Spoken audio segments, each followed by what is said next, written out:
دردناک حکایت۔ سلطان صلاح الدین ایوبی کا بیٹا۔ کہا جاتا ہے کہ ایک دن سلطان صلاح الدین ایوبی کا بیٹا شدید بیمار ہو گیا۔ بیماری اتنی بڑھ گئی کہ درباری طبیبوں نے کہا اگر شہزادہ شراب کی چند بوندیں پی لے تو شاید اس کی جان بچ جائے گی۔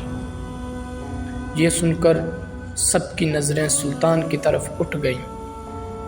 ایک باپ کے لیے اپنے بیٹے کی جان سے بڑھ کر کچھ نہیں ہوتا، مگر سلطان صلاح الدین ایوبی نے آہ بھری اور کہا اگر اس کی جان شراب سے بچ سکتی ہے تو بہتر ہے کہ وہ اللہ کے پاس چلا جائے، لیکن شراب میرے گھر میں نہیں آئے گی۔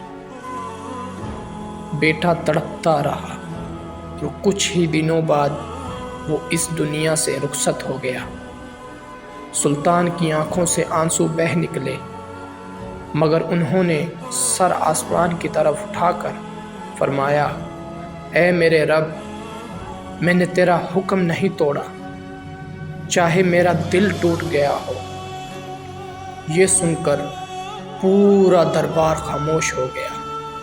سب جان گئے کہ ایمان پر قائم رہنا بادشاہی سے بھی بڑھ کر مقام ہے۔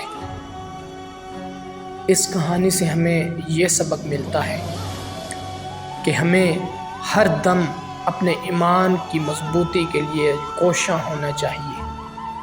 اگر یہ ویڈیو آپ کو اچھی لگی ہو تو اپنے دوستوں تک اس کو شیئر کیجیے اور ویڈیو کو لائک کیجیے۔ شکریہ۔